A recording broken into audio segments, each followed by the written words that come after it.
My speech is going to be about our finest hour, all right? And I'm going to start with a little bit of history. Winston Churchill once said in a very powerful speech, "The whole fury and might of our enemy must very soon be turned on us. Hitler knows that he will have to break us in this island or lose the war. If we can stand up to him, all Europe may be free and the life of the world may move forward into broad sunlight uplands. But if we fail, then the whole world, including the United States, including all that we have known and cared for, will sink into the abyss of a new dark age made more sinister and perhaps more protracted by the lights of perverted science."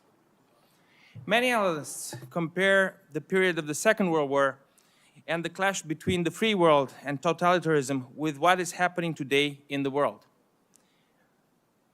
Of one thing we can though be sure: the victory of democracies in the Second World War led to a century of prosperity, development, and welfare for the Western world. Now, the outcome of the new Second Cold War depends on what the thriving political system of the world will look like at the end of this great power competition. At the turn of the last century, the US assumed a clear leadership role, a role reinforced after the defeat of the Nazi Germany. The price paid was high, a price paid in blood, which can still be seen today if you visit the beaches in Normandy, the Guadalcanal, or some other places in the Pacific. The lesson of the last century is that democratic nations have prospered and developed for as long as the world has been united under the great Pax Americana. The new Cold War is a civilizational one, but it is being fought on more components than ever before. Our enemies have toolboxes that are as sophisticated as ever, and this is why this confrontation will mark at least the next few decades, and we need clear strategies, and which need to be, in my view, drafted in Washington, D.C. But to prepare for the right strategy, Washington's political elite needs to coldly and accurately diagnose what is sickening in the world around us and what are the problems of our society. If not, we risk falling into anarchy and having multiple conflicts and wars. Democracies are already in early stages of a system transforming war that's been all but declared by the newly formed Axis. Russia and China are setting new global agenda, while Iran and North Korea work to dismantle what's left of their regional power balances. But democratic political leaders have been slow to recognize this new reality, with many still clinging to the post-Cold War narrative of a rules-based international order. Russia and China have been arming at an alarming speed. Russia is working hard to get to 1.5 million soldiers, while China already has 2 million soldiers. And the same goes for the rest of their allies. And at the same time, the US Navy has now, numerically speaking, less ships than China, and the shipyards in China have the capacity to build so much more than the US one, not to mention Europe.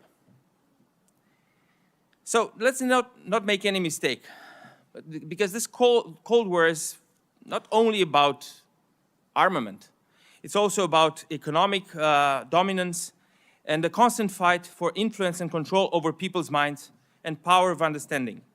The microchip race, the quantum race, the space race, the fight for strategic resources, the rare minerals, the rivalry between TikTok and Western media, the use of fake news and propaganda, and many other, all these are part of this new Cold War.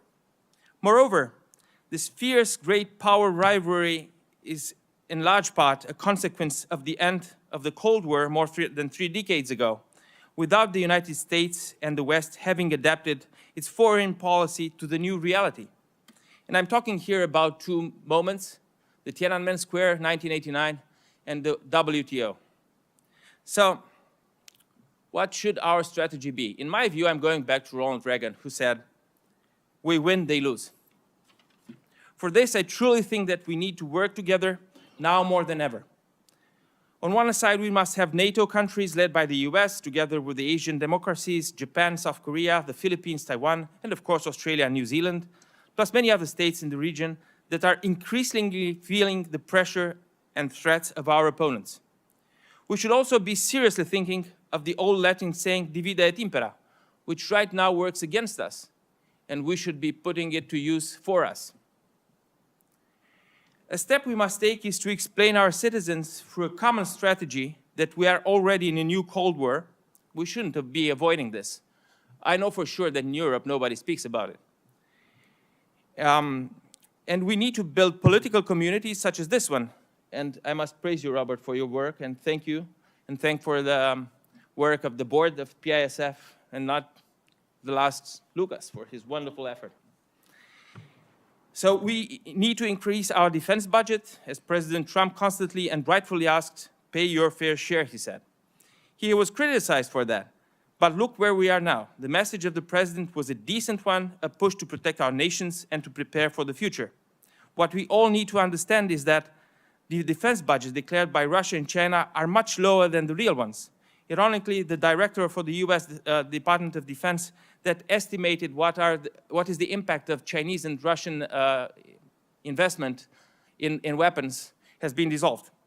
We need to ensure we have democratic resilience, to be ready to wage a supply chain war, to have better research and development, to extend our alliance system, and as each country that becomes an ally of the West can no longer be considered a foe. And a country which is not becoming an ally could be one day considered to be a foe. We need to put our climate change differences on hold, as it is becoming harder and harder to compete with our hands tied behind our backs. China is importing coal, and we are importing solar panels from China. You see where this is going. We need to build an international coalition as we did during the Cold War. Well, actually you did. I was on the other side in Romania. Oddly enough. At NATO level, we've already agreed to increase defense budgets. And one of the positives that the Trump administration will bring, I'm sure, will be even greater pressure for allies to take a stance in defense. The coalition needs to go beyond the North Atlantic space. There is a need for stronger competition and the joint tackling of issues such as security, defense, trade, quantum AI, and so on. So we need better cooperation. Just today, the Chinese Navy attacked 3 Coast Guard patrol vessels of the Philippines in the coastal waters of Philippines. And 2 days ago, a Russian Kilo 2 attack submarine was found by the Philippine Navy of Philippines in the exclusive economic zone. But this is not all.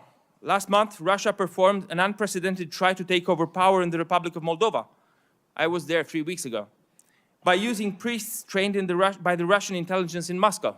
They moved 400 priests from the Republic of Moldova to Moscow just to train them, and then they send them back to brainwash the citizens. By using Telegram, by using apps from banks with their HQ in Moscow. So the citizen would install an app from Moscow, take a photo of the vote, and then cash in the money. We have elections in Europe. I'm not even going to start the topic of my country having elections this Sunday. So, but there's also good news, not only bad news. We have good news from Australia, the deepening of the US-Australian alliance. So, to end with this and to have a conclusion, only through actions that we take together can we face the next century, and we can win and prove to everybody that we are having our finest hour. Thank you. Excellent. Thank you, Cristian.